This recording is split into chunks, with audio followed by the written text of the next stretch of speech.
Hi, I'm Paulo Carvalho at Carnegie Mellon University. My project investigates something that we know from the laboratory that works, which is the idea of spacing the same content over time instead of studying it all at once. But although it has been studied in laboratory for a long time and we know very well how it works, when we get to try to implement it in real classrooms to help students learn complex materials like STEM materials, what we find is that we do not know the details and exactly how we should implement, and that is what my project investigates.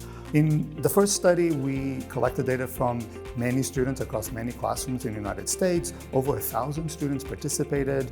It's not a laboratory study, it's in the real classroom. We collaborated with an educational technology company and developed an algorithm that spaces materials that the teachers decided for their classes, and it's used as classroom practice. And what did we find?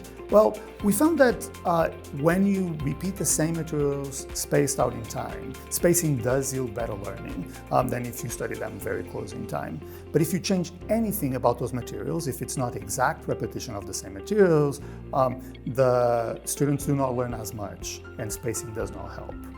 The other thing that we found is that although we could imagine that spacing, because it helps learning those materials that you repeated a lot, would help you apply that knowledge to new concepts that are slightly different, what we found is that if the questions at the end are slightly different, some kind of generalization, students do not learn as much, do not benefit as much from spacing as they do if it's the same exact question. Why does this matter? Well, this knowledge helps us know how we should implement spacing in the classroom so we can help students learn, but also helps us develop new algorithms that we can implement in technology so that AI can define what should be repeated and when, and students can maximize learning from their practice in the classroom.